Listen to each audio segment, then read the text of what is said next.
All right, you're recording. And what up? Welcome back to another edition of the OMIO show, Assault on Precinct 13.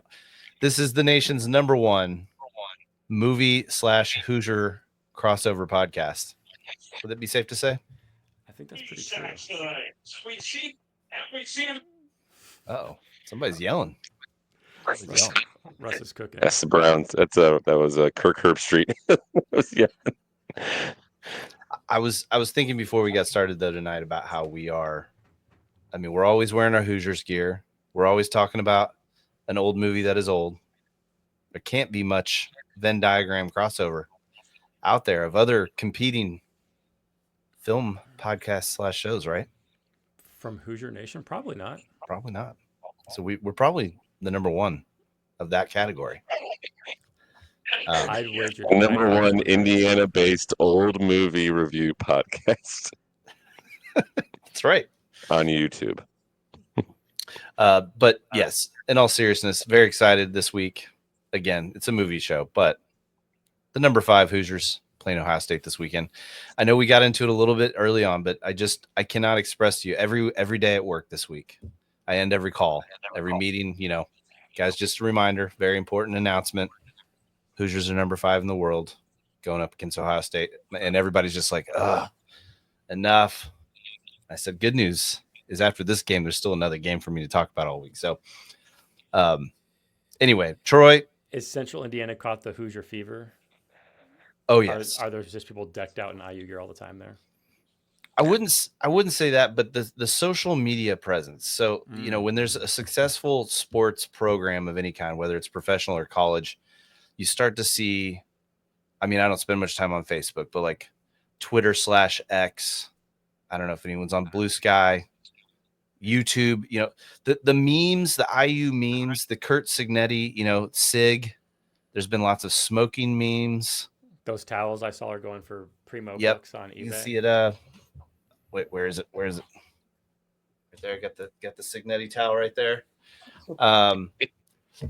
It's like nothing I've ever seen. And so I'm very excited as a longtime Indiana Hoosiers football fan, because it's been a long time coming, and there's just not been a lot to get excited about. But there is one other thing to get excited about.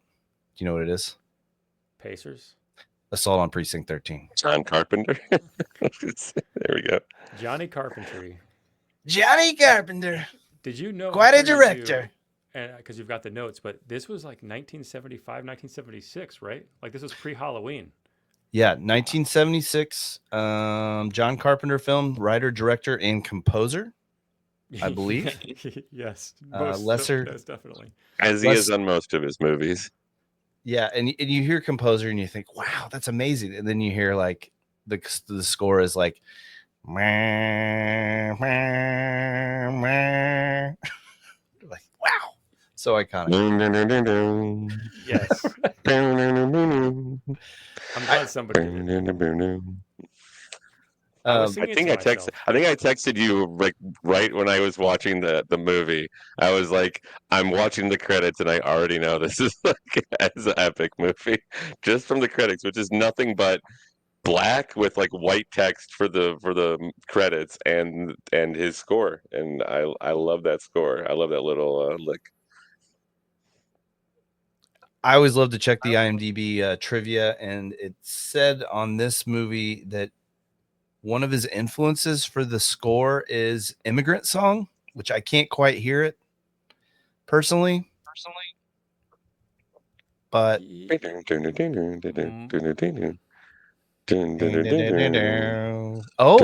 now it works. All right. So, well, anyway, this is early on in his career. I don't know. I believe this was maybe his second or third film, first major release. In my research on this, sounds like he was given sort of carte blanche on what he wanted to make this about, and he really wanted to do a Western, but he didn't think they had the budget, even though he was allowed to do whatever he wanted as far as the studio is concerned. Did not have the budget to do a Western because of it being period related. But knowing that, I think it's interesting because this does seem sort of like a OK Corral, shootout kind of everyone's surrounded. I mean, it feels sort of westernish to me. I had read that it was like a remake, a kind of a remake of Rio Bravo, which is kind of a western where some gangster is like all is holed up in his in a police station or something like that, and his Mm. gang is trying to come and get him, which sounds to me a lot like 310 to Yuma. I've seen the 310 to Yuma movie with Russell Crowe and Christian Bale, and that's very much that same plot. So Yeah, they're all kind of overlap, I'm guessing. I said OK Corral. I meant the Alamo, Oh yeah. or maybe that happened at the OK Corral as well. I don't know, but Yeah, his commentary, Johnny Carpentry's for this movie and quite a few others are up on YouTube, usually under bogus names. Like I'll send them to you one time. But I did get to listen to it, and he does say that Matt Jones, like, basically this is him ripping off Rio Grande or his homage to it, but done in present day. Which I've never seen Rio Grande. I think it's the Duke. Who's the most famous like cowboy guy? John Wayne. Thank you. I think it's whoa shit. I think it's John Wayne. Pilgrim. But yeah, great commentary. He's a interesting cat for sure. Yeah, I've never listened to. I don't know what he sounds like or what anything about him really, other than his movies. Like what's he like as a he seems like a character. He'd probably be a character. Is he a character?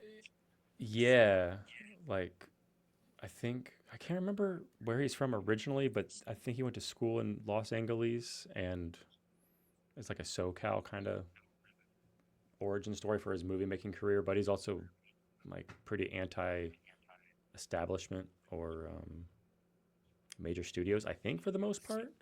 I don't know. Like I'm a big fan of what I've seen of his, but I haven't seen everything for sure. But don't know his full history, I guess. Bits and pieces. Looking at his IMDb, we have Revenge of the Colossal Beasts, Terror from Space, Gorgo versus Godzilla, Gorgon the Space Monster, Sorcerer from Outer Space, Warrior and the Demon, Captain Voyeur, and Dark Star all came before this film. Most of those were shorts. Oh, okay. Like maybe But in college or something? I'm guessing so. Let's see. I had read also that I think it was UCLA students were a large majority of the gang members in the movie. Okay. So I'm guessing it was filmed on a relatively low budget. But I mean, you have this movie in 1976. 2 years later, Halloween. I don't know. Someone's Watching Me, and then there's a TV movie that he directed called Elvis. But then you have The Fog, Escape from New York, The Thing, Christine, Starman, Big Trouble in Little China, Prince of Darkness, They Live. And then it starts to taper off a little bit. But I mean, that's pretty. I think it's interesting that this is like the start of a prolific directorial career, which is kind of a cool. Like if you go back and watch like the first big Spielberg movie or whoever, it's kind of a cool starting place because I had never seen this movie prior to this. So Only just recently seen it for the first time since I started buying the $5 digital movie club. Hence this podcast, I think, originally. And I have Dark Star. I've started it, but it's definitely not as good. But it's his awesome. First movie and a part student film, if I understand correctly. So, synopsis for the movie reads: a highway patrol officer, 2 criminals, and a station secretary defend a defunct Los Angeles precinct office against a siege by a bloodthirsty street gang. I think that's pretty accurate. Accurate. Yeah. So another thought I had before we like dip our toe in is how many movies this likely inspired. And it's like impossible to not think of, like you brought up 310 to Yuma. I thought of Con Air.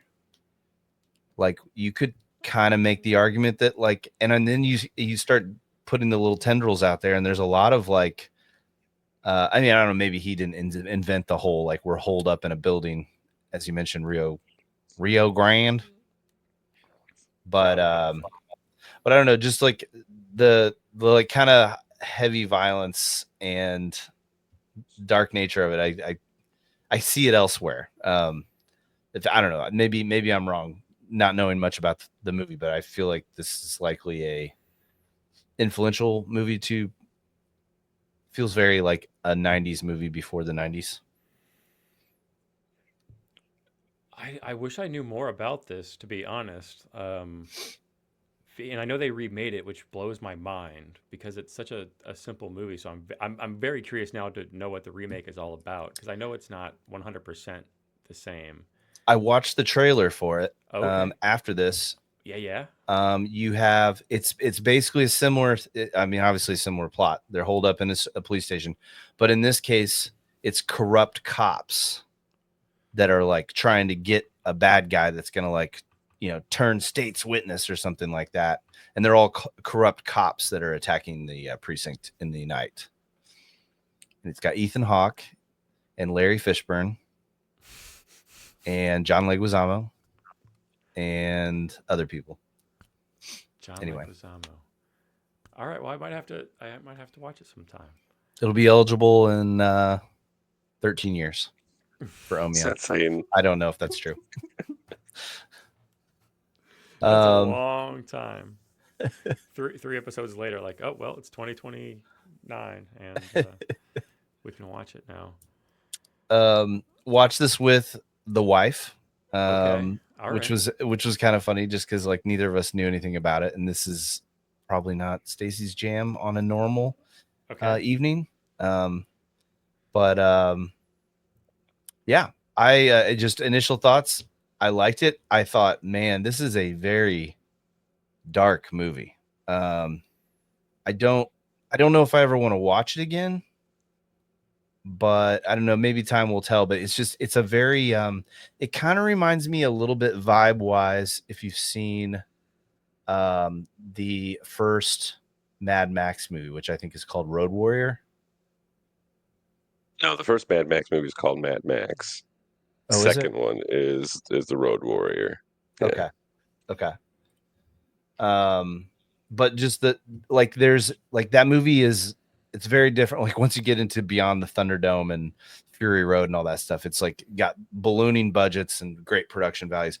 And there's something like rogue and like you get the kind of sense of like, were they allowed to shoot some of these things where they were shooting like they probably just did it, like and there's something just I don't know, like the gang members are very unsettling in this because there's literally no human element to them whatsoever. They're literally just they're like zombies. And I heard some people some commentary on that about how it feels very George A. Romero zombies kind of vibe to like the gang members and how they attack, and you don't hear dialogue really much from them.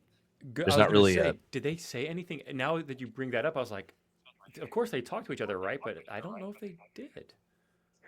I think the only thing I can remember them having any dialogue is something like For the Six at the very beginning, where it's like those three main bad guys as they're listening to the radio announcement about how those six guys got shot by cops, and they're like, then they're gonna like cut themselves to their blood brothers or whatever, and it's like For the Six, and I think that's all I heard. That's about it. Everything else is just silence. Okay. Yeah. So I thought that was interesting. I just haven't thought about it. Yeah, totally. I'm with you. And Matt, and you were right, by the way, Rumja. Matt, it is Mad Max, and then the sequel's Mad Max: The Road Warrior. But it came out the year after this, or I'm sorry, 3 years after this. So okay, I don't know. Interesting. Well, do we want to just float through the movie? I got all my notes with some timestamps. Some of these I always love this after I watch a movie and I take my notes and I'm like, this will make total sense. I did this. I have this problem at work too, where I'm like, I'm going to take notes during this meeting. And then I'm like, well, that's good enough. That'll make sense later. And then I go back and I'm like, I have no idea what I was talking about. So this will be fun. I like this exercise here to see if my notes make sense 2 weeks later. I'm very excited for this. It's a fun game for us too, because we get to try and parse through what your thoughts were, and it's like, can we figure out what Jeremy meant? I'm I ready. feel like that's happened on a few of our past ones where I'm like, I have this, and you guys are like, oh yeah, that's the thing, and I'm like, oh yeah, I totally knew that's what I meant. Well, because Um, you're not writing a necessarily a scene from the movie. You're writing a joke or a something that reminds you of in your side notes. Like, oh, why did I say, thanks again, Pam? It's like, I don't know, right? because he Like, threw him a oh, shotgun. this is hilarious. They'll all laugh, and then I don't even remember what it means. All right, I'm ready for this party. All right, so starting from the top, starts with a police ambush. Faceless police called a shootout, an effort to find some guns that are missing. Initially, so there's like some jabronis running down an alley, and then the cops are shooting them from the rooftop. And my initial thought is, oh, this is going to be sort of an anti law enforcement, sort of like government control movie, like I don't know, like RoboCop or something. That's not what happens though. Bad guys are unloading guns from crates. Stacy, I have a direct quote from Stacy. Guns are always in crates filled with straw in movies. And I don't know if they say it at the time, but the big deal is they have silencers, and Oh yeah, that's what the cops can't deal with. Like, how are we going to attack people with silencers? I exchanged many messages with friend of the show, Ben Christner, concerning the silencers in this, as him and I are gun aficionados, and how in real life they're called suppressors. Somehow in movies they started getting called silencers. They are not silent. If you've ever heard a gun shot with a suppressor, Pew, it's not at all pew, silent. It's not even close to silent. pew. But more on that. I have some more notes on that. Okay. I have over the radio. There are no heroes anymore, just those that follow orders. First day on the job, cop, right? Or it's not his first day. First day since he got promoted. I think it's his first day as a promotion. Yeah. Yeah. Sort of getting a little I'm too old for this shit vibes a little bit. Like, but he wants to go out and do some stuff, and they're like relegating him to this closed precinct, and he wants to go out and save lives. That's what I took from it too. Yep. And I had to embarrassingly admit to myself, I don't know if we learned it in civics class or something, like I don't know the rankings of, maybe we talked about this with Patton, but it's like I don't know what, a lieutenant is above a sergeant. Like captain, like I guess captain's like one of the highest. I have no idea. I need to look up an infographic about that. But when I was watching this, it's like captain, so he has to, whoever he's talking to is above him. But I can't remember what sergeant, maybe. I don't know. Anyway, yeah, I watch. I've for some reason been getting fed a lot of body cam videos on social media, and I'm kind of all for it, to be honest. Some of it's really entertaining, like people like losing their shit while they're getting pulled over.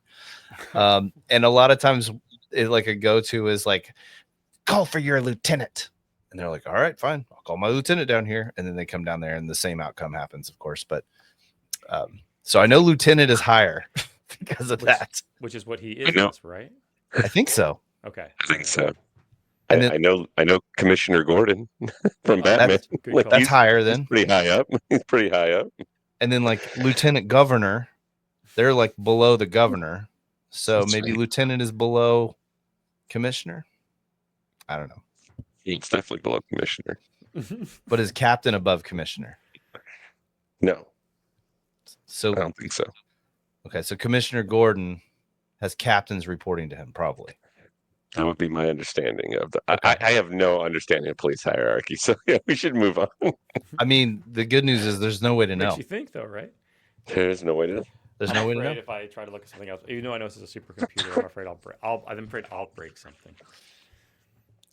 All right. So shortly after this, at minute 10:30, and if I miss anything, holla.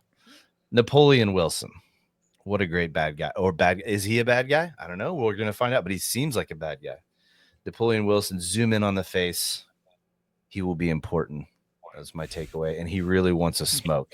And that is a recurring theme throughout this movie, that he just asks everybody if they got a smoke. Does he ever get his smoke? Yep. Okay. All right. Spoilers. Hang in there. We'll find out when and where he gets his smoke. Gang is noted on radio as being unusual in that it's mixed interracially.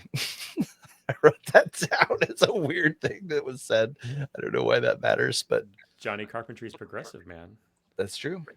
It also explains why all those UCLA students who are dressed up can be multicultural as opposed to just simply like black or Latino or We white. got who could ever show up for the casting call. That's who's right. in the gang. Yeah. Anybody and everybody. Now this is a thought, and I think Stacey and I talked through this a little bit, but I would say, would you guys agree that LA is not portrayed positively in this movie? I would agree. Yes. Okay. But one thing I don't know, so like Rodney King, the riots in LA, all that stuff, that's 90s. Mm-hmm. I don't know what the political climate was in LA like in the 80s and late 70s. But this movie does not appear to make it seem like a great place. But maybe I'm wrong. It's like New York movies in the 70s make it out to be kind of a cesspool, you know, and then things changed. And so now a lot of New York is gentrified and there's a lot less, I would say, crime. Well, there's still crime, but I would say it's less considered kind of a complete and utter disaster like it was probably back in the 70s. So New York was like, especially like Times Square, for instance, was like really rough in the late 70s, 80s, early 90s, right? Yeah. Mm-hmm. Yep. I grew up in the Midwest. I was a suburbs kid, so right. It's also hard for me to know what was going on back then. I mean, you got the remnants of the the 60s, which was very hectic civil rights types of stuff, and then then there was kind of it seems like the 70s were kind of a depressing time, post Watergate. Then you've got, the Nixon, the Carter years where stagflation ends up happening and such. So it just seems like kind of a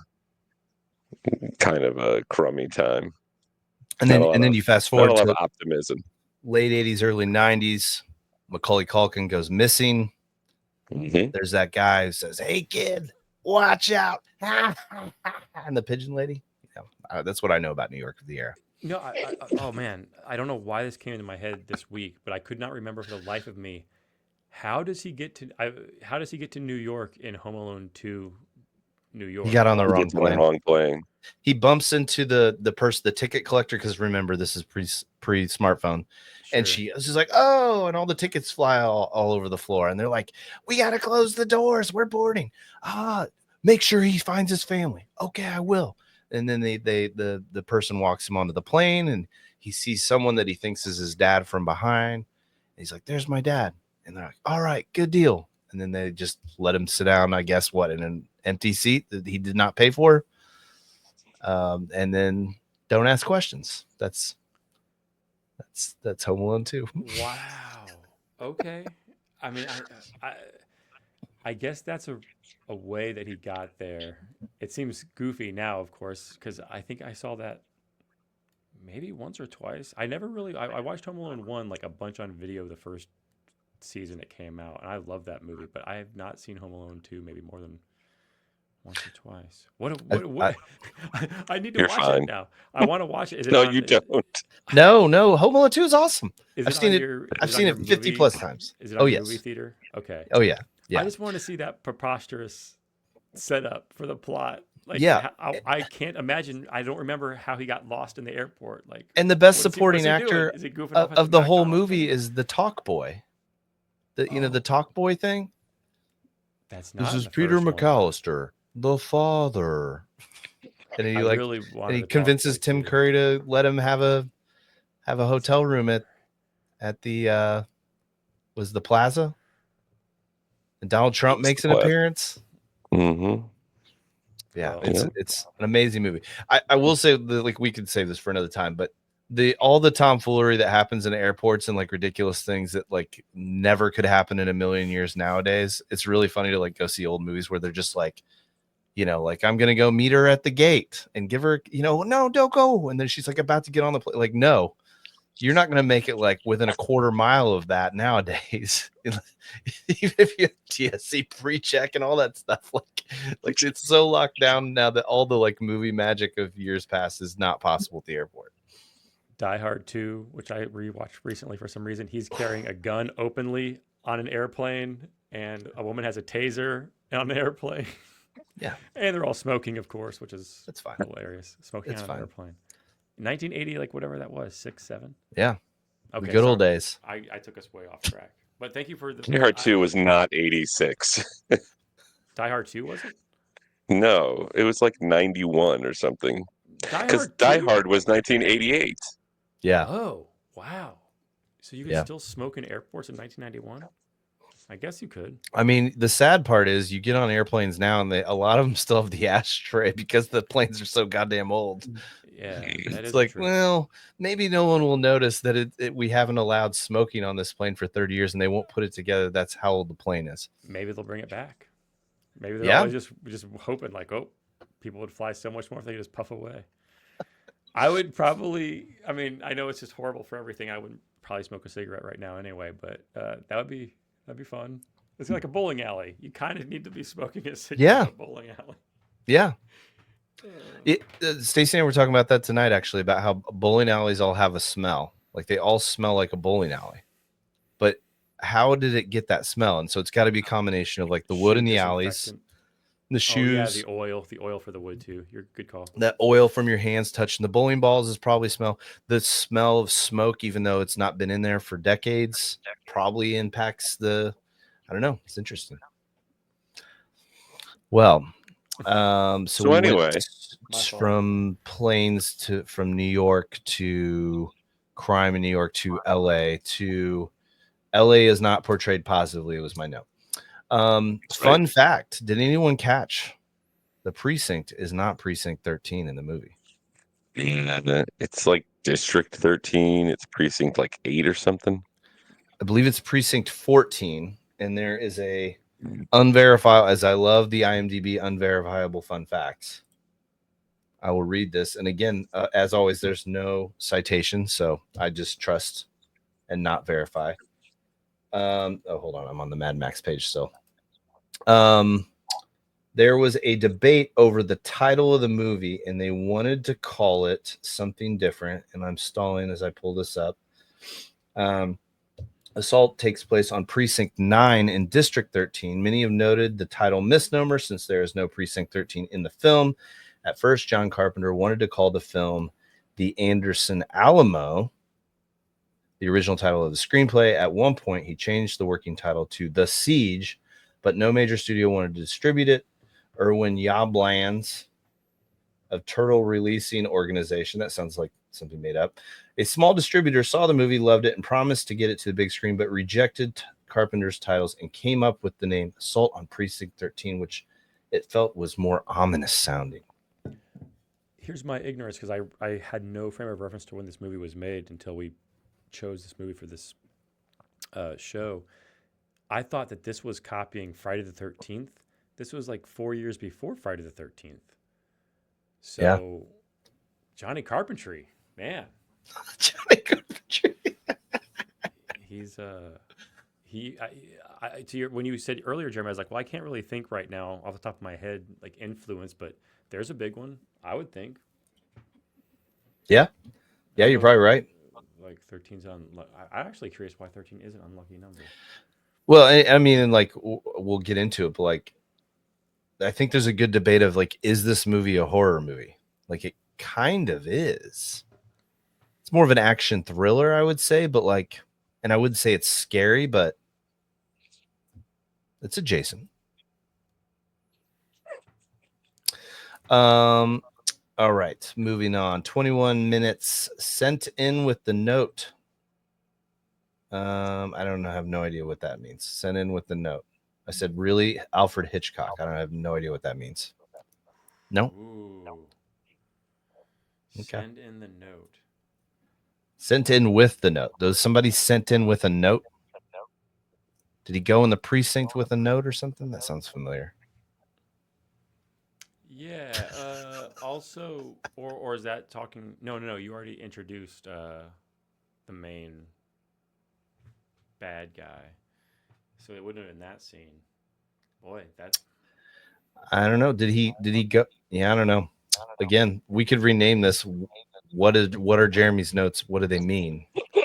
I All just right, can't remember specifically if he walked into the precinct with a note. He very possibly could have. I don't know. And again, why did I say really Alfred Hitchcock? I wonder why I said that also. So he goes into the precinct and he gets coffee from the main female lead that doesn't get shot. Or no, she does get shot, but it's not fatal. And then he goes and talks to the captain who's locking up his shotgun. Does he give him a note there? But that's the scene. Is that kind of where we're at the movie? That's what I'm remembering from that when he first shows up at the precinct. I'm going to do some detective work because it's really going to bother me. I'm sorry. I know we could just move past it. And it doesn't really matter. But and we haven't gotten to the ice cream truck Honestly, yet. it feels like that. I'm trying to think. 21 minutes in, that feels like it's farther into the movie than and skips over a whole lot of stuff. But I could be wrong on that because it does kind of. There is kind of a slow boil to the movie, and then it kind of like, all right, now we're going. Yeah, it's like 14 minutes left. Like, wait a minute, what? What's interesting is I'm at 21 minutes in the movie right now, and I see no notes. So we're just gonna move on from that one. Keeps being reminded that it's his first night out. That's a reoccurring thing. We're not quite to the other things yet. I noticed also the movie introduced where it says what time screen timestamps. I can't remember an earlier movie where they like put, it's like 7 p.m. and then it's whatever time. Independence Day. Right? Stole it from this movie. Because it's the first time I ever noticed it. It's clearly the first time it ever happened in any movie. Wants to be. 27 minutes. We are on the bus with Napoleon.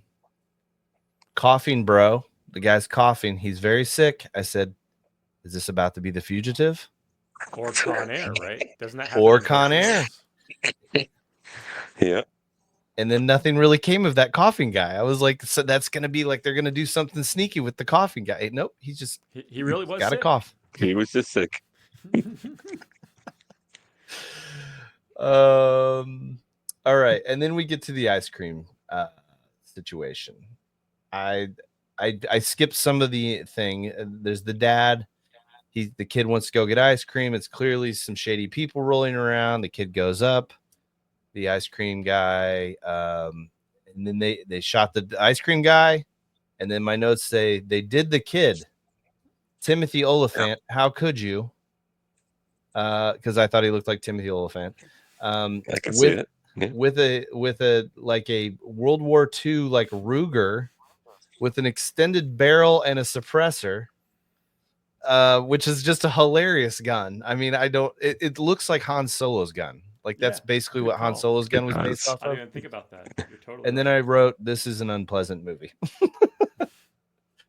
he like used it's the James Bond sound effect, like the James Bond silencer sound effect. Yeah. And so it's our first instance of the silencer, as they call it in the movie.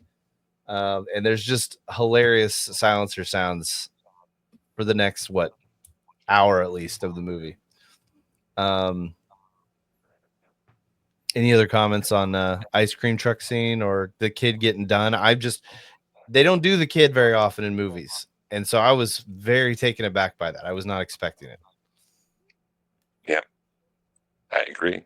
It's and the kid isn't killed off screen or anything. They just shoot the kid, and there's like a big blood splatter. I mean, it looks, it's late 70s special effects. So it's not like horribly gruesome, but it's still like, it's just a squib. Yeah, no, it's a squib, but it's effective. I was like, oh, and you have a little bit. It's not like she's just some random kid. You get a little bit of her with her dad as that's driving along, and it's like, well, I wasn't expecting that to happen.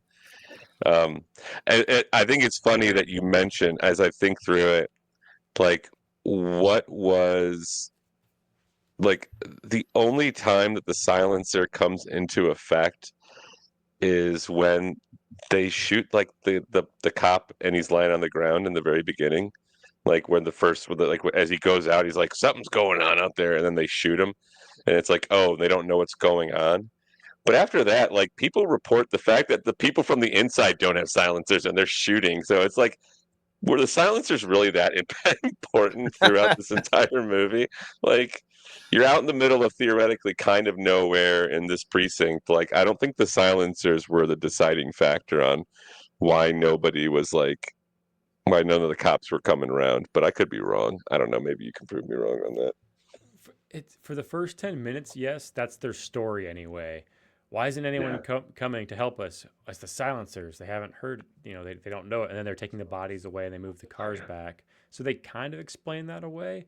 But the other thing, it seems like it takes a lot longer time, but he's like, it's been 22 minutes. It's like, that's weird that, they had one shootout in this 22-minute period, but not a lot of time has gone by yet. They're like, pretty frantic. So, Yeah. I know, but that again, to you're totally right, Matt Jones. That just seems, I guess, and again, I have no frame of reference. Was that like a newer technology that was frightening? Like, is that the whatever the assault rifles nowadays? Like, oh, we The can't bump have stock. silencers. You can't buy silencers like legally or something. I don't know. Can you or suppressors? Can you buy a suppressor, Jeremy? You can. It's very difficult. So it's like,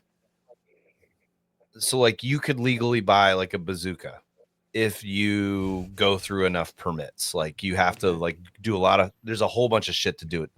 Like It's getting very a pilot's difficult. license? So it's I looked into it because the the gun range near me has a like a suppressor station, like where you go through the application process. It's something like I might, and don't at me, bro.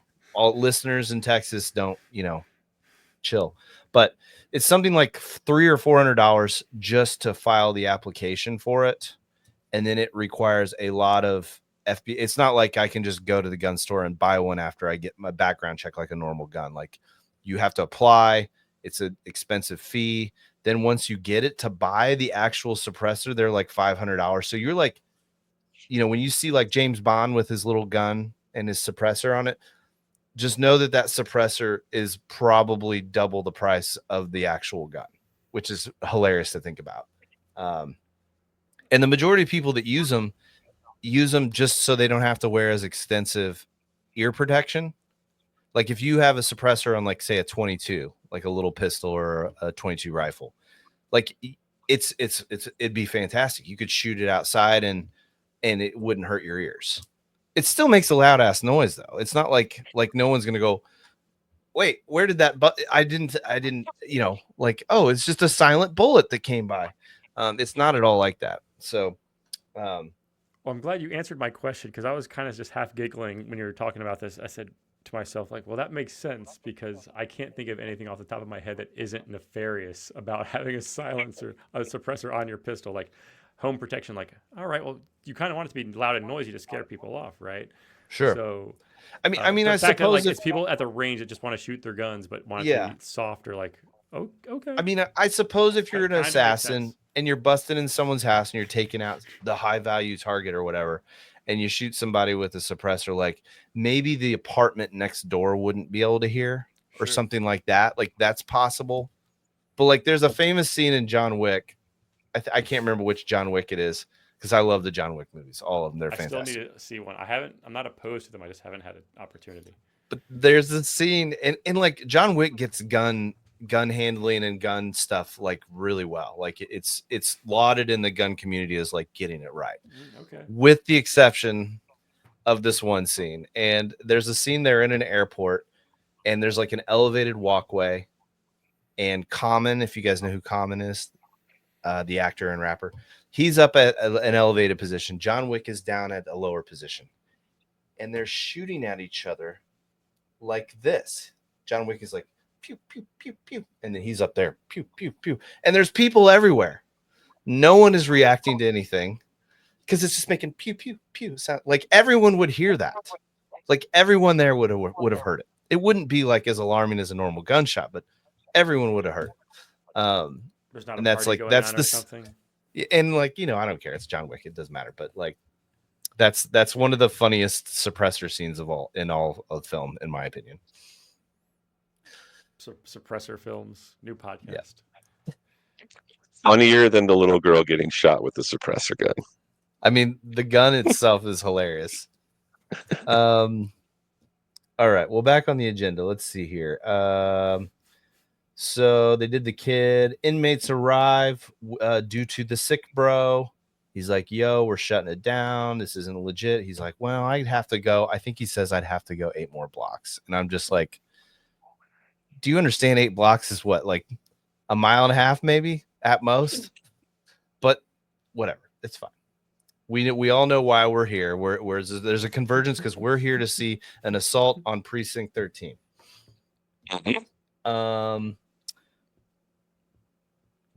There's some cool little shot, and like this is gonna be hard to describe. This is where like one day when we have like this is a big budget YouTube show, we'll like this is where like the clip would come in. But there's some cool shots throughout this movie. I thought there was a lot of like really creative shots. This is the first one where we have the woman, the lead woman who helps out in I can't remember her name. The camera is peeking through the bars as she walks by. There's a lot of like little creative shots, like point of view shots that they do. I had that written down. That's all I got to say about that. 37 minutes. We got another sweet camera angle on the front headlight when dad gets his revenge. I know what you're talking about. Kills the bros. That sets in motion basically all the bad things that are about to happen in the movie. Gang bros. The bro, just one. He kills the one who shot his daughter. Right. I don't know that he knew it was the one that shot his daughter, but it was the one that shot his daughter. So Timothy Oliphant. Yes. Yeah. Blonde fans. You know, he's gone. Which I was surprised too. I mean, they took out the little girl, which was like, I can't believe how shocking if you didn't know beforehand. And then, yeah, you would thought he's going to be the main bad. Yeah, exactly. And you're like, nope. Yeah. Dad gets revenge. Gang bros chase him after their bro gets killed. Again, this is how I took notes. I wrote bro a lot of times. And then they do, I don't know if anyone caught this. They all do the slow Michael Myers walk, which we see later. And they're there. He's sprinting and running, and they all just do the like very confident, slow, creepy walk. And I'm like, there's no way that he didn't like borrow, like, oh, that was cool, and I did it in this movie. I'm going to use it in Halloween. I don't know. Maybe I'm wrong, but I'll have to go back. It reminded me a lot of Michael Myers with the slow walk.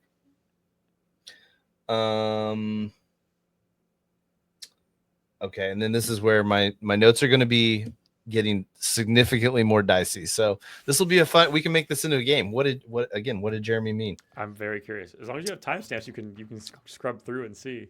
And then it didn't help at all last time. 42 minutes. Bro shot outside. There wasn't a sound. They were using silencers. And then I have more silencer killing with an exclamation point. They took out like half the cast. Right. This is like where the initial assault happens with lots of pew pews. They duck down. They're hiding. There's 2 females that work there. I might be ahead of myself. I feel like one of them bites it during the sequence. No, not during this part. It's a later part. People that are watching along with the movie right now, just ignore that. What I just said. No, all those. Like they get the guy that had the shotgun and put the shotgun in the lock. He was the one who walked out and was like, "What's going on here?" And he gets shot.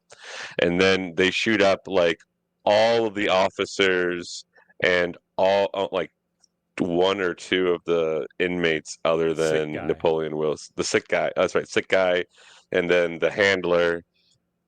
And so it's basically now it's Revenge Dad is in there. It's the 2 inmates. It's the 2 ladies, and it's the cop first day on the job, or first in this position job. So 6 people at that time. Revenge Dad's a very funny phrase, and so he goes into shock basically upon getting there. Oh yeah, He does spoilers for nothing for the everybody who's rest of the watching. movie. He's done for the rest of the movie. You almost never see him. He's just Yeah. he's He's like having a this bad like he's out of it. I mean, rightfully so. Sure. He saw his daughter dead, so get it. And then he killed a but- man. and Yeah, then he killed a man. within 24 hours, his daughter gets killed and he kills a man, runs away, and loses 24 his hours. shit. We're talking about 24 minutes. It's like 24 hours. But it is Even dark. though, like, it must be winter because it got dark real fast. You know, it was like, holy crap, it's super dark at 6 o'clock. Dang. Yeah. So yeah, no, it was a very short turnaround from I'm gonna go pick this lady up and have her live with us because this is a dangerous part of the city to my daughter's dead and I've just shot a man.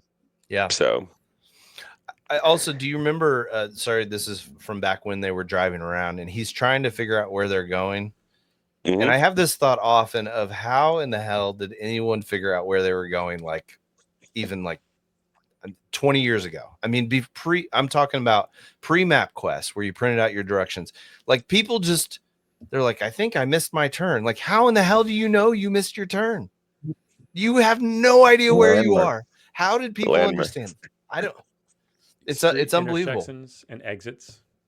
Well, we'll go someplace. I'm like meeting my parents for lunch or something, and my dad will always be like, "Well, what way are you going?" I'll be like, "Whatever the freaking phone tells me to go. That's where I'm going. I don't know." But he always like is pre-planning his route because he's from that era of before we had GPS, where he like actually pays attention to what's going on with roads and stuff. I don't. Yeah. Anyway. I mean, if someone told you like, yeah, take 70 east from Indianapolis to exit 74 in Ohio, take your second right at the stoplight at the Chili's, and my street's like 3 up. That's how you would get directions That's true. before. I mean, it works. So like, and But I if know- you I accidentally know said that you 3 said- streets up instead of 2 streets up or something, people that used to know where they person's lived. just so well. There's no cell phone. There's like, dude, Well, you told me 3. People have addresses. Now I gotta go. Now I gotta go find the gas station and ask them where it is. Yeah, you're not wrong, Troy. I'm sorry. I know. I mean, I'm with you. Like, it's so convenient and easy, and it's been so accurate. I mean, 99.9% of the time, it's pretty accurate for me since I've used it the past 10 years. And or whatever. meanwhile, I started that but show. It is possible. We are intelligent creatures. Yeah. But like, I started. Are you guys? I feel like Rumja, you'll know the show Shogun. It's based on a book. It's I've read the FX book. show. The book You is read the book, fantastic. Troy? Yep. Clavel. I've read like 3 or 4 of his books. So I think Troy had the book if I remember when we were you were dang. out here. It's excellent. I watched the first episode of the show and it's fantastic. But you think about like way back when you just got on a boat and we're going that way, and we're gonna find a new place no one's ever been, and we're just hoping for the best. And maybe everyone will die on the way. Maybe they won't, but they probably will. And then you just show up and everyone's near death, and you're like, all right. And now I'm like, beep beep beep beep boop. Excuse me, this road was closed, and I disagree with the fact that this took 15 minutes longer than it should have. It's just what a time to be alive. It was probably very exciting, especially when life expectancy was like 30 or 40 years, to be like, oh, I'm 20, I'm going to get off on this boat and maybe, and then, I don't know. But again, I wasn't alive back then. And Yeah. I don't Not my problem. I don't know former Sorry, lives or bro. anything, so that's the only way I can think of. Like that. If only Magellan could see me now. Who knew one day Magellan, his name would be stolen and planted on an electronic GPS device? remember when he had Magellan with Magellan? You remember it was an alternative to a TomTom. Magellan was a brand. What was the other? There was one more. Never had any of those. Garmin. I had a Garmin one. I Garmin's still have a Garmin Garmin's watch. still rolling. Yeah. And no Quest for me. Only Dragon Quest for me. Well, all right. Back on topic. Sorry about that. That's my fault. We're in the sequence where there is a lot of silencer pew-pewing. John Carpenter is clearly very excited about blowing out windows, making papers fly up in the air. Sequence is very long. And it's pretty cool.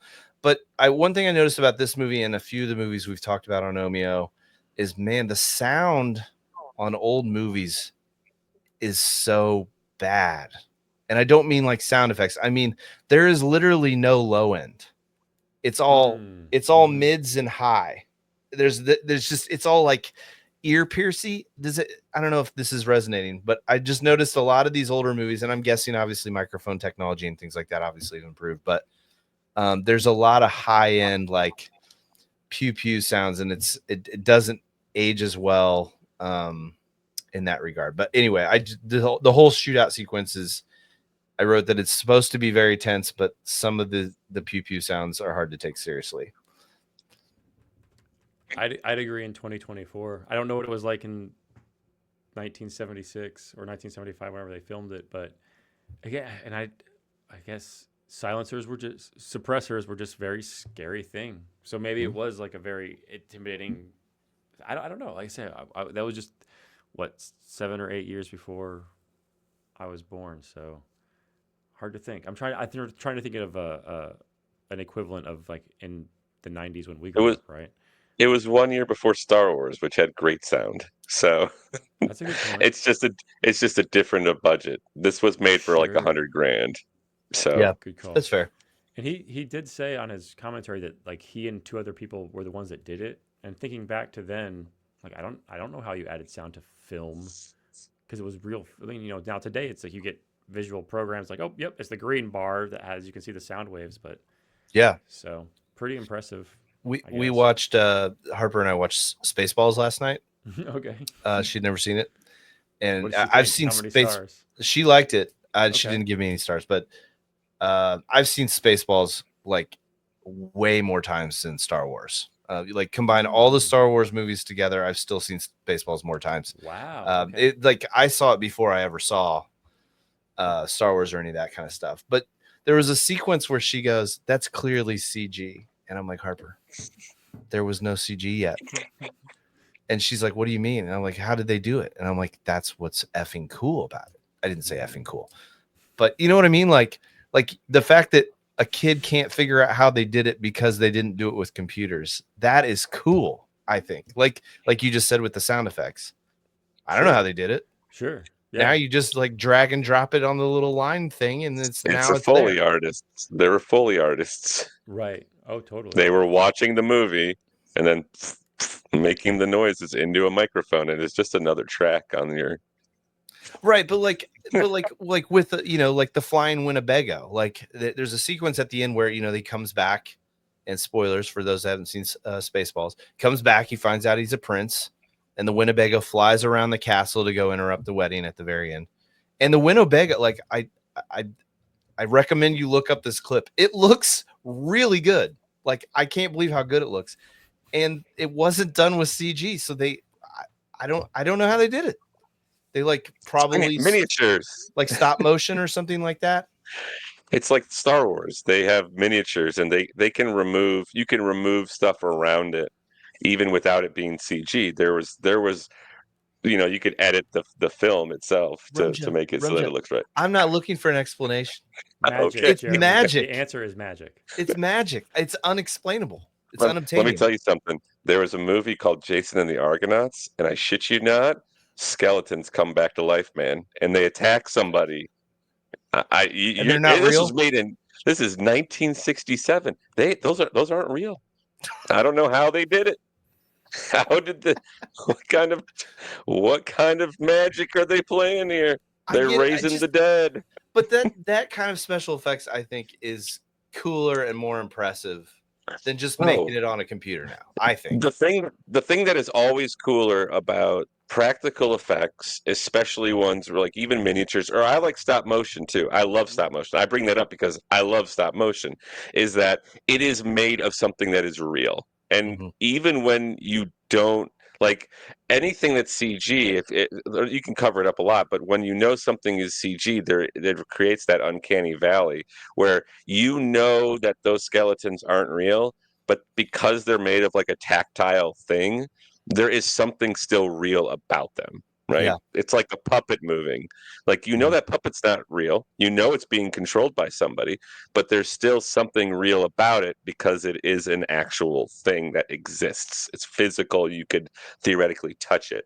Whereas a lot of computer animated stuff it never existed. It was just ones and zeros, right? In a Yeah. computer somewhere.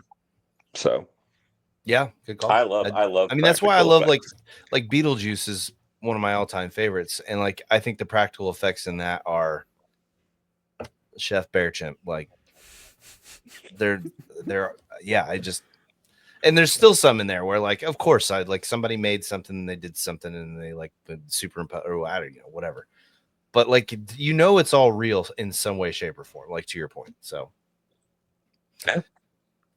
I've All had right. a lot of my eyes have had a lot of enjoyment watching older movies and different technologies or what techniques, I guess is a better word, that I wasn't as familiar with. And yeah, beyond like seeing Star Wars or something like that.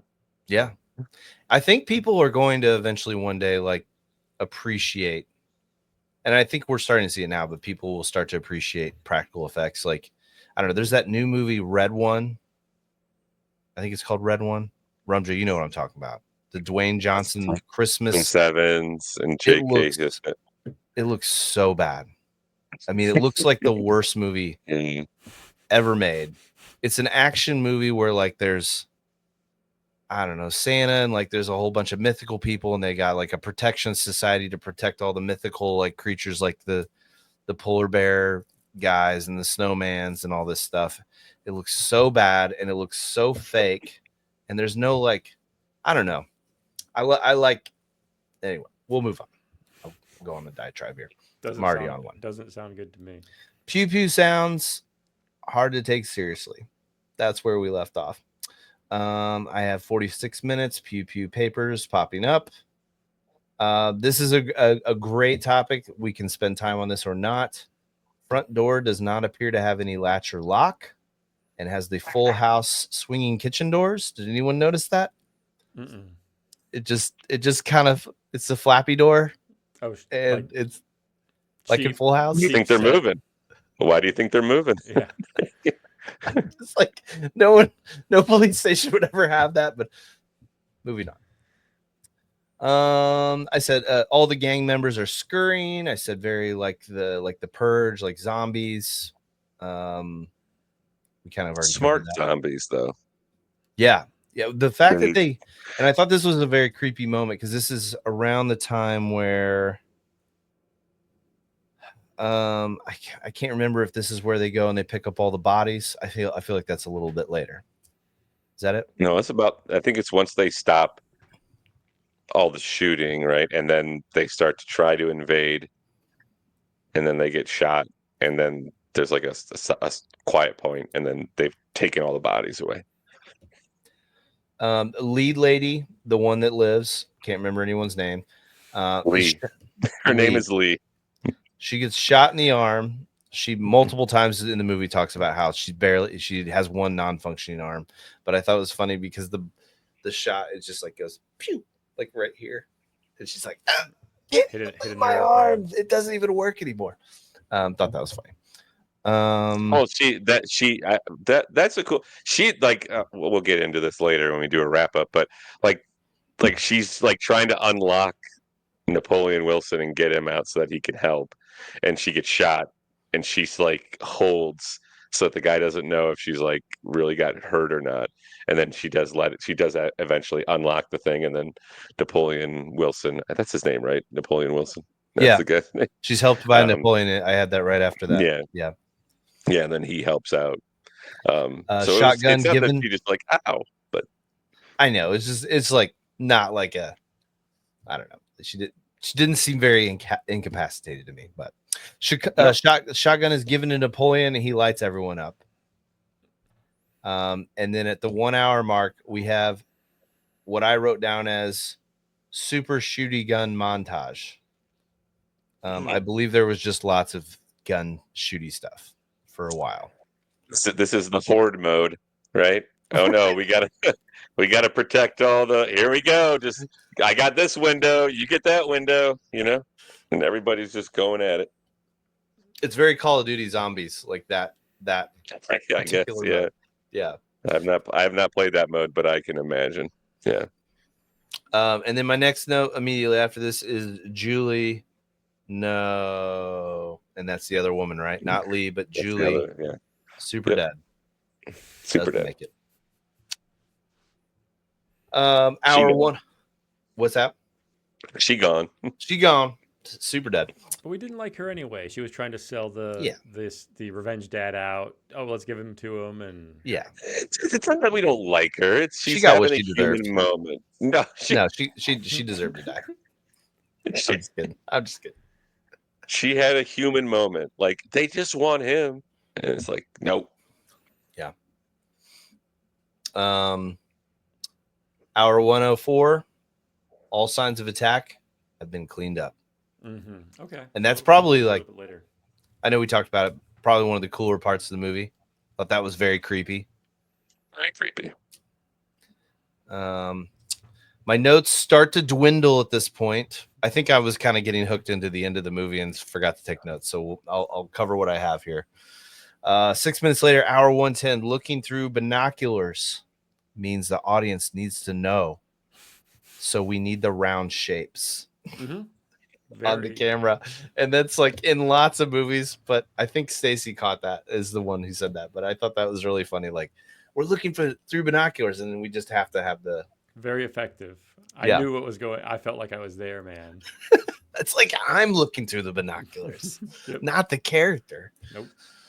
If that was really me looking through the binoculars, there'd be like the screen would look stupid, and I'd be like, why can't I get my stupid eyes to work with this thing?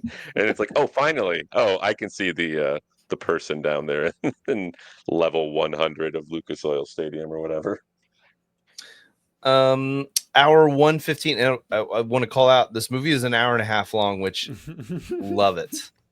Again, Chef's Bear Chimp, an hour and a half movies, few and far between these days.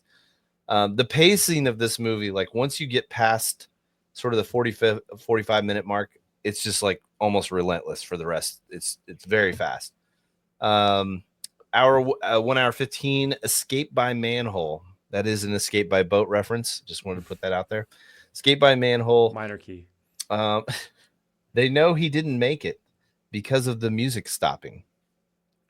They said Maybe it was broken just a glass. broken window. Yeah. LOL. And I wrote LOL. So they send the bro out. He's one of the other inmates, if I recall. And he goes to the manhole. He gets in a car, meets an untimely demise pretty quickly. And I guess you would say, just to interject here, because we didn't talk about the characters really earlier, because so far as I know, they're all pretty much no name. Like, I know the one cop, the handler, is in a bunch of other John Carpenter movies. But the only person I know is this character, who is Apollo Creed's trainer in at least the first couple Rocky movies. Oh. So, like, I am incredibly familiar with him, and I thought he was really Oh, good the in this. damn towel. Yeah. But then I think he trains Rocky after Apollo Creed dies in the fourth one in Russia. The fourth one, I think. Anyway, so that's the only kind of like that guy actor from this. The actor that plays Napoleon, Wilson, right? He's like Napoleon before Wilson. our time, right? What's that? Was he kind of before our time if he had an acting career? Well, his Oh, yeah. last great. credit, sadly, is one episode. He is the dog pound attendant on Alf. On a single episode. No, but he, in all seriousness, he had a pretty long career. From what I looked at, a lot of TV stuff. He was in Eraserhead, which I've never seen. I haven't either. I do not click with David Lynch at all.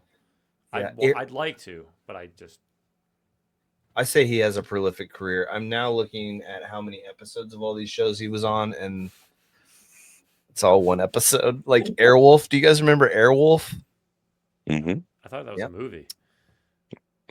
Helicopter TV show. Really? He played airport security officer, uncredited, on one episode. Remington Steele. He was dock worker number 1 on one episode. Knight Rider. It just says burgers. I don't know what does burgers mean. Does he eat burgers? Is his character named Burgers? One episode. Hill Street Blues plays Jim. What episode? Well, I thought he would have been like a major. I don't know. I thought he was very very good in this. I agree. I was Yeah. sold completely from the start. Yeah. All right. So after the escape by manhole, there's a little bit of a time gap for my notes. I have hour 24, which is a full 10 minutes later. There's sounds, and I swear in the movie they said, "Oh, it must be Molotov cocktails," and I don't know why they knew that. This is the very end. I do Yeah. have I have a rationale. They're supposed to like I guess they couldn't afford it, but they were going to cut away to it or make it more of a story element, but they couldn't do it, so they just had them talk about it and then put the sound effects in. The Molotov cocktail part. Yes, so it was supposed to be visualized and be more. I think if I'm remembering the commentary correctly, and Oh, okay. Okay. I mean, it's funny that we don't mention it at all because I don't think it really has a plot element. There's cops driving around, Oh yeah, we didn't talk And- about them. and then they see like the someone that was supposed to fix the phones got shot by the thugs. But that's kind of, I mean, the cops kind of come at the very end after they've blown everybody up. Not to end the movie just yet. So that kind of happens in there somewhere. But that's the only thing I can think of that we may have. Yeah, so two cops driving around and they're just like, "This is a waste of time. So Well, is there's nothing going on down here. Let's go back." Well, I don't know. And then It's just weird. It's Well- like it's supposed to emphasize that they're isolated, but like I always thought they were isolated anyway. It just seemed. I mean, I guess if it's only an hour and a half, like if you cut that out, that's 5 or 10 minutes. So then it's an hour and 15 minutes. it'd be interesting to watch the new version because it's like Yeah. sort of the same problem no matter where and when you put this. Like the only thing I could think of is if you made this take place at like a remote police station in Alaska or something, like a small town somewhere in rural Canada. So I'd be Like curious. that's why it's kind of a Western remake, a remake of a Western. Like, Mm. Yeah. small town sheriff's office, giant gang comes through and they're just shooting up the place. Like, who's going to get out there and do anything about it? Nobody. There's nobody there, more than likely, and Yeah. nobody wants to mess around with that. There's no cops out there, so It's one of those movies where like it totally doesn't work if cell phones exist also, Right. yes. which is a lot of movies nowadays, unfortunately. Like there's a lot of old movies that just it doesn't work if there's cell phones. So I don't remember what happened, but this between that 115 and 124, but we're preparing for like the final siege. Like basically they know the gang's coming back The Molotov cocktails is the start of that. and That's they're when they- holed up in the basement and they Yep. reinforce and they don't have many shots left, so they have makeshift weapons. There's like 4 shots or something with the rifle, and they have a bomb by the door that they're ready to shoot. Pretty tense sequence, I think, and I think it's kind of cool. Like everybody that's still alive at this point is being relied upon to do something to help everybody survive. Again, very zombie attack kind of sequence, even though they're not quote unquote zombies. All right, anyone have any comments? I have one.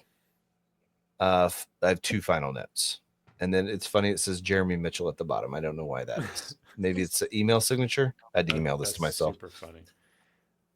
This was like the most viscerally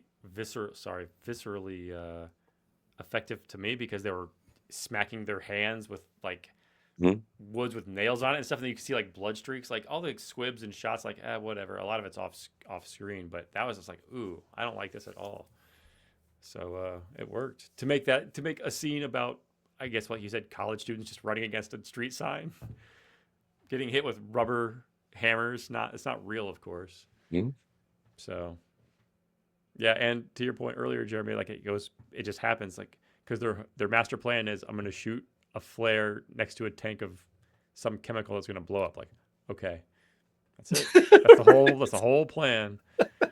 Think about Terminator 2. It's like, okay, we got to break and we got to plant the C4. Then we got to break into this double key vault. Then when we go double key vault, then we set and Miles Dyson's going to have a thing. It's like, nope, just shoot the bomb. Like, all right. Right. It takes exactly like 38 seconds. Rum Jenny, we're like at the end of the movie, so I don't want to like go to the last thing. Any No, other just go ahead. Nope. Okay. So they get all the bad guys, and then the police come in. And one thing I caught they must have spent like a fair amount of money on the charred bodies of all the gang members. I was like, damn, this is horrific. Like, you didn't need to go that hard. It's like the last 30 seconds of the movie. Nobody cares. And I'm like, there's just all these like burn up bodies. I'm like, all right. But as the smoke clears at 1 hour, 28 minutes, holding a spindle, anyone got to smoke. And I think that's the last line of the movie. I might be wrong. And then I had a note that just said that the ending is extremely abrupt with just suddenly credits rolling. Maybe there's some more dialogue before that, but I do remember this very of this era where like it's just like, well, now it's over, credits. Yeah, the only dialogue I think is it's the very last between the cop and Napoleon, where the plainclothes or the regular officer comes down and wants to like cuff him up to take him away, and he says, "No, get away from him. I'd be honored. It'd be a privilege for me to walk you out." And he said, "Yep, I know it would." And that's like and then to Matt Jones sing it. And yeah, I mean, as they're walking up the stairs, Jeremy, I'm pretty sure that's when it. Okay, cuts. yeah, I forgot about that. Like, oh, we have a mutual respect. You're just doing your job, bro. But he doesn't get pardoned. Like, he doesn't run. Like, it's just like, no, I'm just gonna walk you out with respect because we all depended on each other. I'll bet any amount of money. The Assault on Precinct 13 remake, at the end, he like somehow helps him get away. Like whatever, whoever the main, there's some like equivalent of that. It's probably Larry Fishburne. He's like, Larry Fishburne, you know what? What if I just turn the other way and you go? Wait, Larry Fishburne's the criminal in the second one? I don't know who is. I don't know. It could be John Leguizamo. Could be Ethan Hawke. I think Ethan Hawke is a cop in it because Ethan Hawke had a period of his life where every role he took was a cop. Do you think there's a way, if it's not already, that can be added to Jeremy Plex? What's that? The new one? Yeah. Absolutely. And you know what's funny? Just a quick aside. For some reason, from the years, I would say 1996 to about 2005, if you look up a trailer for any movie in that era, the trailers are nearly unwatchable. They're so ridiculous. With like, I don't know how to describe it. I'm just telling you, like, look up the trailer for like Terminator The Rock, 3. And it'll be like it'll look like it was filmed in 1937, like, because like all these trailers have been scanned from like probably VHS or whatever on YouTube, that they're of horrible quality, and the editing style was very I don't know. I always wondered if one day the early 2000s would seem dated, and I'm like, that'll never seem dated. It was like, just last week. And there is a style of editing, and I don't know how to describe it. Rumja, do you know what I'm talking about? Oh, I know what you're talking about. Yes, it was frenetic editing. Yeah. Anyway, I'll have to. As I said, I'll have to look up like the Terminator 3: Rise of the Machines trailer. That would be a great one to seek out. Also, I watched that recently. Not as bad as you might think it is. I like Terminator Salvation a whole lot. Really? Yeah, way more than. I've only seen it one time. I saw it in the theater, and I've never seen it since. Yeah, I think I did the same thing, but that'll be for the Christian Bale one. Yes, and it all takes place in the future, right? There's no like it, or in the present technically. Yeah, it's like I can't remember the other actor. Shut up, you're ruining my joke. But you're ruining this painting. You're ruining my joke.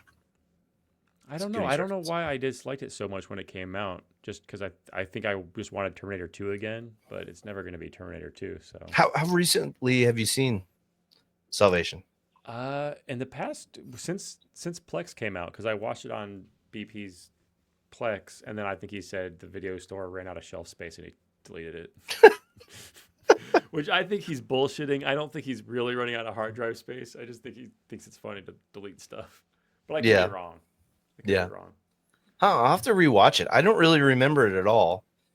I remember it's him and like Jai Courtney or somebody like that. I can't remember. I don't remember. That's right. Christian Bale being in it too much. It's more about the other and I can't remember what the other actor's been in. He's one of those guys, I think. But no way to know. There's a twist in it that I don't want to spoil if anyone hasn't seen it for a while, doesn't remember what happens. But does it at any point Arnold say, "You've been That's erased"? robot. he's what you say, Matt Jones? I said robots. What? Reeboks? That's the twist. No, robots. There's a twist. Oh There's yeah, robots. that is. And Arnold Schwarzenegger is not in it. I think he's a CGI. It's a Arnold CGI Schwar- remake. Yeah, That's yeah, the resolution. twist. He's coming off the assembly That's line. the twist. It's Sam Worthington, I think, is who you're Thank thinking you. of, Troy. Okay, yeah. Who was in Avatar. And Okay. R.I.P. Anton Yelchin. I don't know if you remember that yeah. actor. Oh yeah. He was great, and he was in so many good things, and he had that like super tragic. Right, that- like that- Jeep, that his accident or something. Yeah, where like he got out of his car and it wasn't in drive, and it like hit him in his own driveway. Like, Yeah. he would. I think he would have been a big star. I thought he was great in Terminator 2. Terminator as well. Salvation. He's like, I think he meets up with Sam Worthington, and they're kind of like the main characters trying to meet John Connor, maybe. All right, so I'm looking at this. I mean, this is not eligible, right? Oh, and What's it's that? directed by McG. I'm sorry, that needs to stop. You can't call yourself McG. But Helena Bonham Carter's in it. Common is in it. We just brought up Common. I mean, Common is. We got. I mean, there's maybe something in common here. We got okay. Oh, Bryce Dallas Howard is also in that movie. Wow. Oh, yeah, I like her. And McG directed it. What do you think McGee's been up to? So I really need to know, Matt Jones, what did you think of this movie? Oh yeah, sorry. Because we both said we kind of liked it, but I'm always, you never know. I can never read Matt Jones because sometimes I think you're favorable, and then you're like, yeah, but this movie sucked. I don't think this movie sucked. I think I like the performances of the leads, especially the three leads, the cop, Napoleon, and Lee, the girl. I think they're all like kind of cool archetypes. They all play their roles very well. I feel like it kind of drags. Like it's ironic, but like once the assault happens, I'm like, all right, and it just kind of keeps going and going and going. I'm like, well, we're not leaving this spot, and how are they going to get out of this? I mean, there's only so much you can do, I guess, when you have a gang surrounding you and nobody there to help you, and limited ammunition. But I thought, I mean, again, I thought the performances were good. I mean, for a low budget, movie, it's very good. I liked the intro music. I thought I always like even in John Carpenter movies that I don't like, he usually puts out a good like soundtrack, and it's something interesting to listen to. But overall, I mean, it's just I'm not like super thrilled with it, and I'm not super like, oh, that movie wasn't good or anything. So I'm glad you watched it at least. I think that's like the best thing about this show is it's at least now you have context if you hadn't seen it before, which, like I said, I just saw it within the past year or two, I think. yeah, I mean, I'm fine. I mean, if I hadn't have watched it, I don't think I would have been like, man, I really wish I would have watched that movie. Like I'm not. I didn't watch it and say, boy, I'm really glad I watched Assault on Precinct 13. But at the same time, I'm like, it was fine. It was a fine movie. So, as I think through it, like I know a lot of people like a lot of John Carpenter movies, but I'm like. I haven't seen like Starman, which I've heard is really good. I haven't seen Christine, which I also have heard is really good. But like I think John Carpenter's like a good director and he makes good movies, but he's never made a movie that I really like adore, that I really love. The Thing? People really I like that movie. I don't love it. That's probably my favorite. It's not. Yeah. I know a lot of people that, and maybe some of our listeners are going to hate me for this, but I know there are a lot of people that really love Big Trouble in Little China. I do not get that movie at all. I don't find it very funny, and I don't find the action very good. Like, it is just not a movie for me. I like Kurt Russell. I don't like him in that movie. I like him as Snake Plissken. I like him in The Thing. But man, I do not get that movie. And so, it's just like you were kind of talking, Troy, about how you don't necessarily vibe with any David Lynch movies. Mm-hmm. I don't. I wouldn't say I don't vibe with John Carpenter movies. They're very well made, but at the same time, I don't really get attached to them and really love them as much as I think some people do, which is fine. So it's just not a director for me. Always, as I am always like, I guess it's like I wouldn't say he's not a director for me because he's made good movies that I've enjoyed, but it's also like it's not like any of the ones that are going to make me be like, man, I really want to see a John Carpenter movie. That's just never been that kind of director for me. That makes sense. Go ahead, Troy. Sorry. No, please. I was just gonna say that kind of makes sense. Like you look at his filmography and you hear John Carpenter, and everybody's talks about him being this like legendary creator / director, and like while I understand that and respect that, like there's not a lot of movies in his filmography that I know are anyone that I know at least favorite movies other than The Thing. I know a lot of people who have a deep love for The Thing. I didn't see The Thing until probably like within the last 5 years. And I really, really like that. But there is something about his style. I don't know if it's his style or maybe more the subject matter of his movies. There is like kind of sort of this, like they all have like a little bit of a fantasy edge and dark. It's kind of like, I don't know how to define, like, there's almost like a little bit of nihilism to like the plot subject to a lot of his movies. Maybe I'm wrong on that. I'm trying to like figure out how I feel. It's just there's something about his movies that have a dark edge to them where like that makes them unpredictable in some regard. Most people consider him like a horror director, but he's got a lot of stuff that isn't necessarily horror. Well, that's the bummer thing about not having seen like Starman. I've heard Starman's a really good movie, and it's not. Good. I don't think it's not along that same spectrum at all. And so it'd be like interesting to watch that. Like, I kind of hear what you're saying about the nihilism because, like, yeah, I don't really like seeing little girls get shot. Like, it's just not really, as a parent, it's just not something I enjoy. I don't like seeing harm come to little kids. But I will say that it wasn't.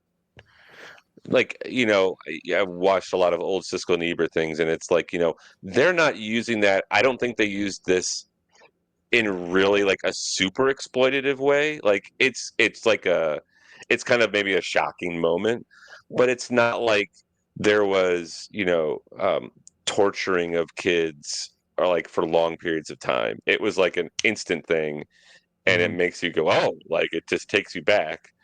But like, I mean, it's not like some horror movies which are just like extended periods of torture. Like it wasn't that, and like that's why I think it's like it's exploitative. Yeah, it's not sadistic.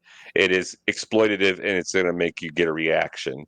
But I didn't feel like I don't like it when that happens, but I also like I feel better about this than like if there is like the strangers like hunting the babysitter and then the kids are around, like that, like I don't like that at all. Like you don't get that in Halloween. Like when they're the kids around, it doesn't seem like Michael Myers is like really there. Like he is, like he's around, but I never felt like the kids were in any danger. It was always about like the teenagers. There's an age of consent for murder. Yeah, right. Yeah. So I mean, I don't know. There are things about it that The Thing is a kind of a cool movie. I wouldn't call it necessarily a horror movie. Like Halloween is, and that's the funny thing. I think Halloween is one of the better horror movies that's ever been made. Like I like that movie better than slasher movies. But then again, if it's the best thing in a genre I don't really like, it's not really. It doesn't really resonate with me as a great thing. So I don't know. Have either of you guys seen Escape from New York? Oh, I love that movie. So you guys like it? I've never seen it. I remember I had the Escape from LA soundtrack. It had Tool and Rage Against the Machine, I think some others on it. That was like a There you very go. cool like soundtrack to own. But I never saw the movie, and I never saw the movie because I never saw the original. So what do you guys think? Like, what's the vibe of that movie? Is it an action movie? Is it hard to define, kind of like this movie, or I'd say good comparison. Yes, it's supposed to be an action movie like this is, but it's really slow at But times. there's not great action scenes either. There's like it's not like it's not like an action movie like a Die Hard where there's a lot of like kind of cool actiony scenes to it. but it's got Um, a sci-fi element to it as well, like with like isn't Manhattan a prison or something like that? Hmm.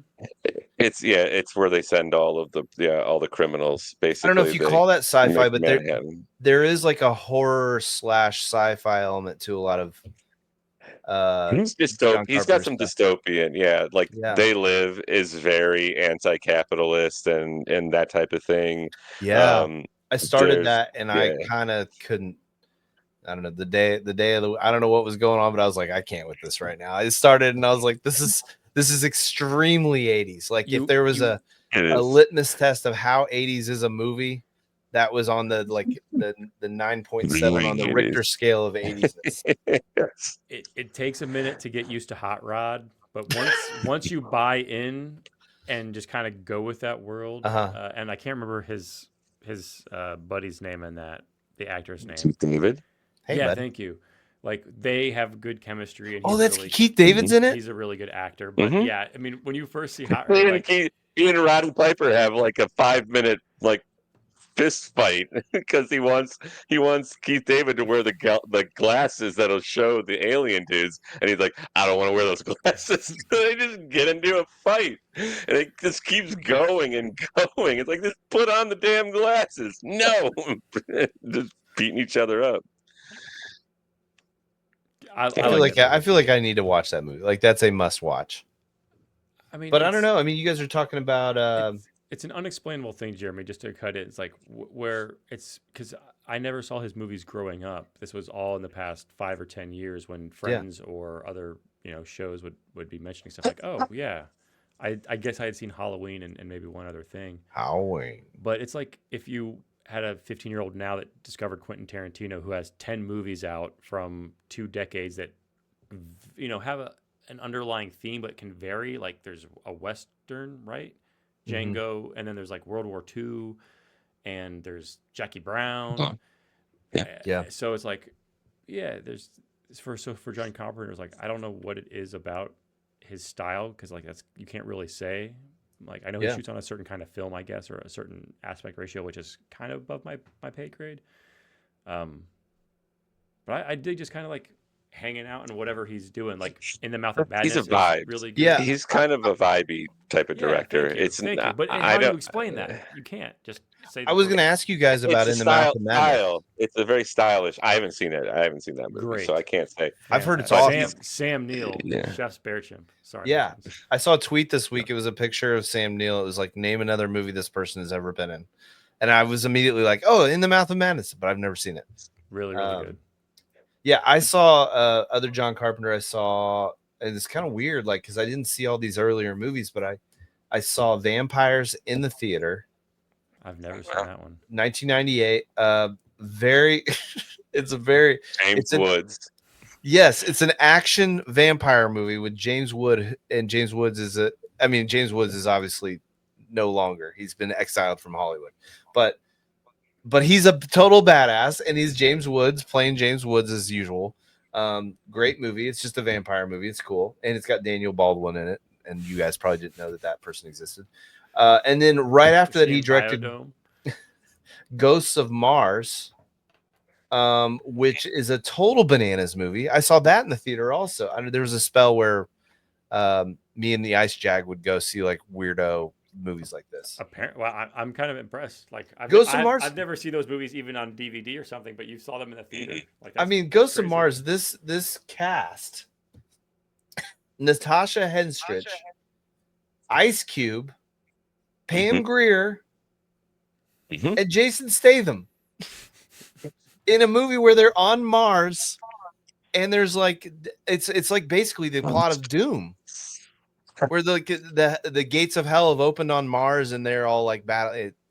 So it's like an action horror movie, like I guess half of what John Carpenter's done is action horror, right? Or It thriller horror. sounds different. It's not It a good reminds movie.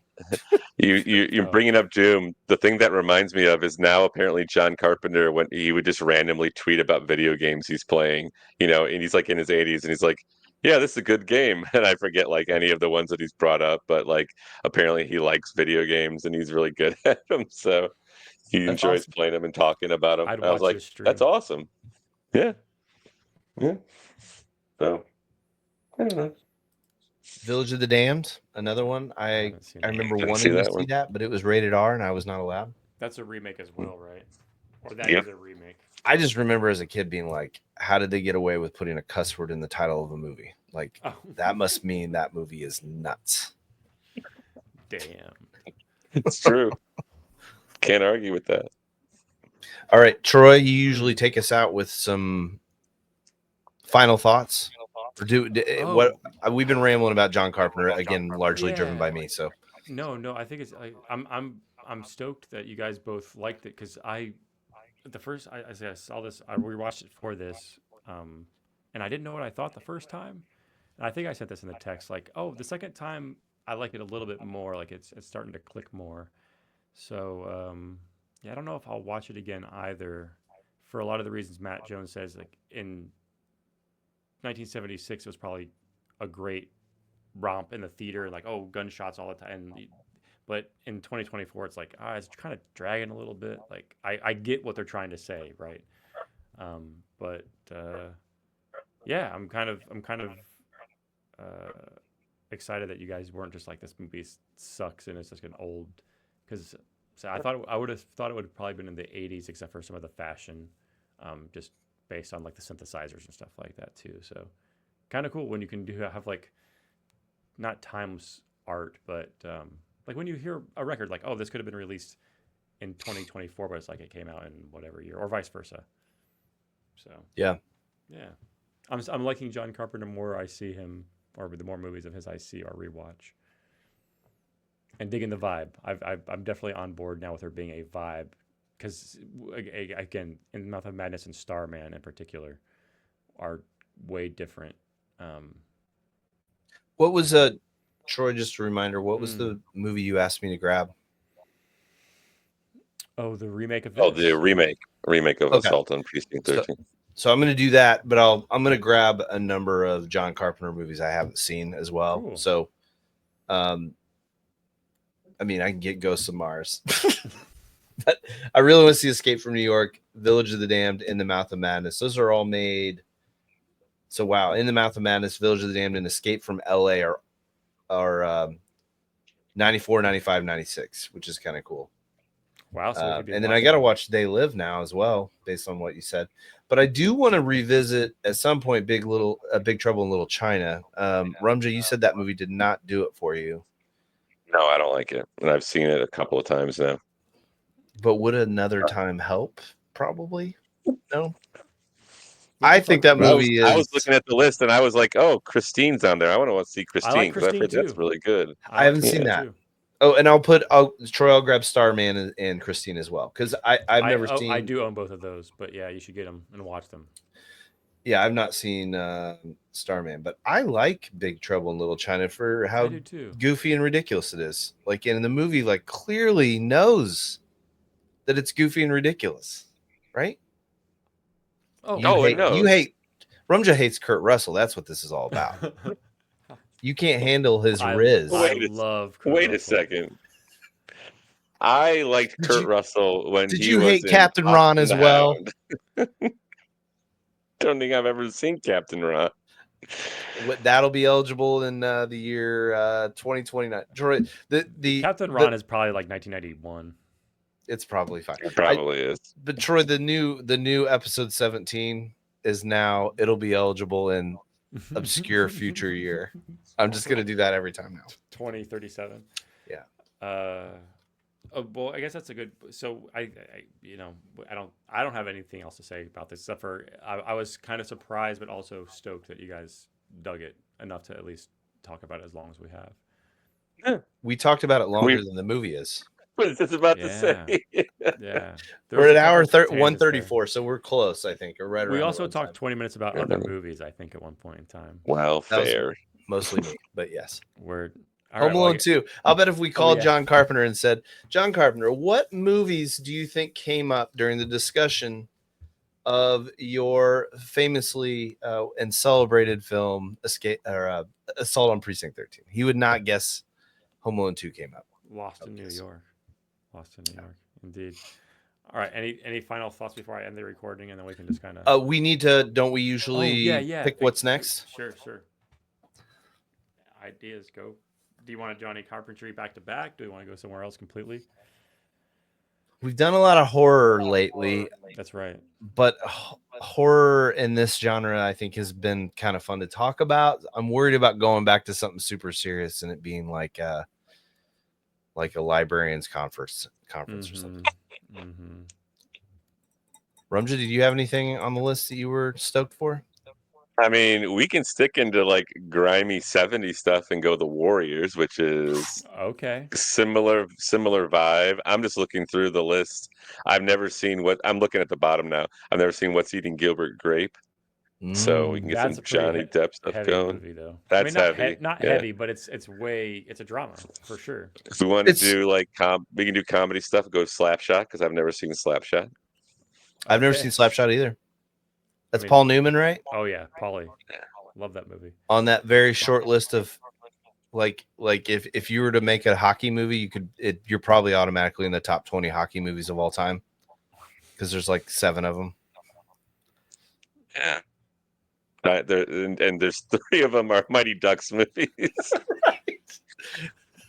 And then Happy Gilmore's like, that's close enough. That's a hockey movie. Does it say what year Slapshot came out? 80 something, right? 77. Wow, 77. I think if you want to go that direction, my pitch for it would be old movie is old. It's so, well, as we were talking about earlier, like smoking in bowling alleys and stuff. It's like hockey players without helmets and masks, and like they're, it's shit that could not go on today, really. Kind of cool time capsule piece, I guess. Oh, same director as The Sting? And the same director as Butch Cassidy? What? He must have I think it came up in our discussion at Butch Cassidy. Yeah. I mean, I believe you. It's up to you. I don't care. What else? Anything else? I don't have. I don't know where the list is. I'm not trying to not participate. It's in Drive somewhere. The Library of Fat Troy, is that the name of it? Google Docs. No, Google Docs. Dude, the Library of Fat Troy. Oh, that's music. Some old record thing that's probably so outdated. See, you're in it. Yeah, Jeremy's in it. I know. I'm just I'm just trying to figure out how I will put the link in the OMIO text. That's the quote of the show. Well, Jeremy, you're in the document. I just don't know where it is though. Like some entity of you somewhere does. Some device is logged in somewhere. No, he's got access to it. Now he's not in the document. He's got access to it. Okay, that'd be great. I'm literally in the document. Yeah, like I was thinking of like the little. Where am I? Where's Jeremy typing in live type? All right, where did you put this in the chat though? Because I don't see it in the chat. I just put it in. No, not in the chat. The text. I'm on my laptop here. I can't do the chat. Wow, there's a lot that's available. Yeah, man. We did The Blob. Brazil's too heavy. I don't want to. That's a movie that I don't know if I ever want to watch. Never seen it. I would like to see that. It's you got to be in the right mood kind of movie. I do feel like movies that have a slight silliness to them have been more fun to talk about. Like, for instance, like Casablanca, Chinatown, Blade Runner. Those are 3 movies that I would love to talk through, but they are like all fairly serious movies. What would be fun is somebody once told me, and I had never known because I'd seen the movie eventually, but I never thought about it, was that Who Framed Roger Rabbit is basically Chinatown with cartoon characters. And I've never thought of them that way. So it would be fun to watch those 2 back to back, see Chinatown and then watch Who Framed Roger Rabbit. I like that idea a lot. The only other thing I was thinking is that we're getting close to the holiday season, but there's really no, other than the thing, which is in the snow, there's really nothing I can think of that's like super. I mean, slap shots on the ice. I'm thinking of like holiday related. There's no Christmassy type of movies on here, You have are there? Strange Brew. That's Rick Moranis, right? Mhm. Yeah. I've never seen that. Does that I have liked it a lot.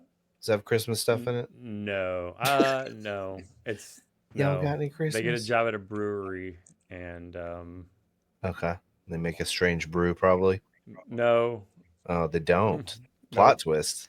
Someone, it has to do with mind control in the beer, Okay. and All right. it's so it's it's so dumb, but it's also just fantastic. Yeah, there is not. Fargo gets a little snowy at times. That's true. But there's no holiday specific holiday type of stuff. Yeah. Well, I mean, we I Groundhog don't know. Day. It's the 21st of November, That's so a holiday. we probably got another two in us before, quote unquote, the holidays, right? And then I mean, maybe Dracula more. Dead and Loving It 2025.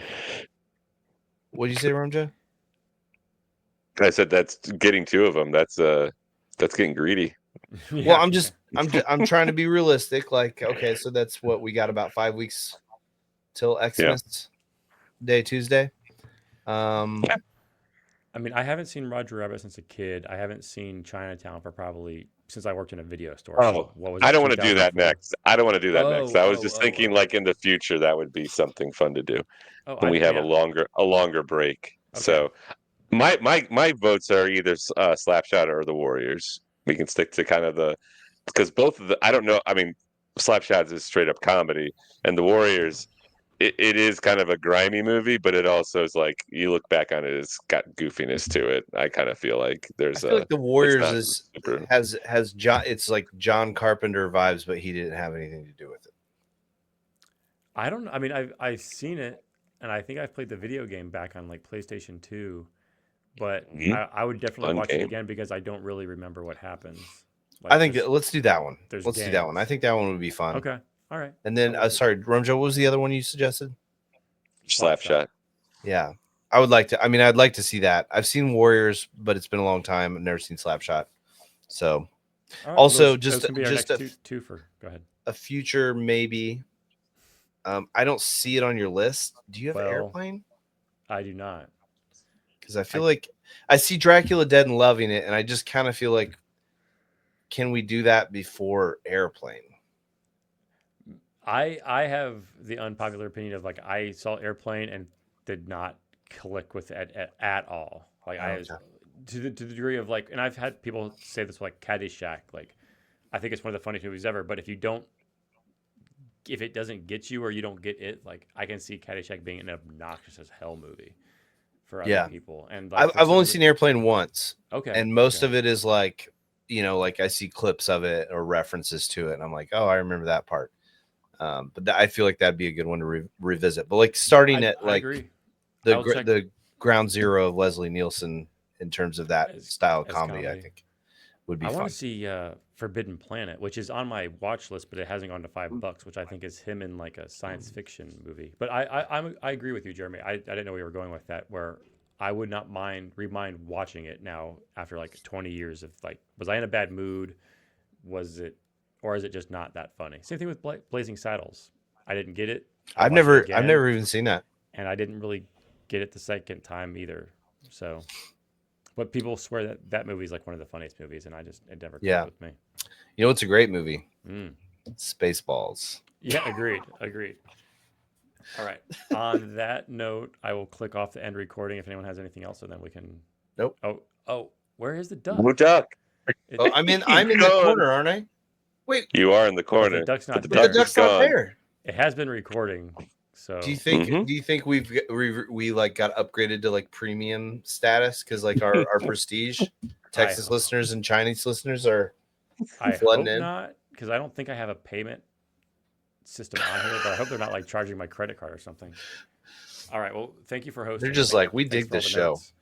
And we're doing the Warriors next, and then probably Warriors. All right. And what up? And what And up? what? And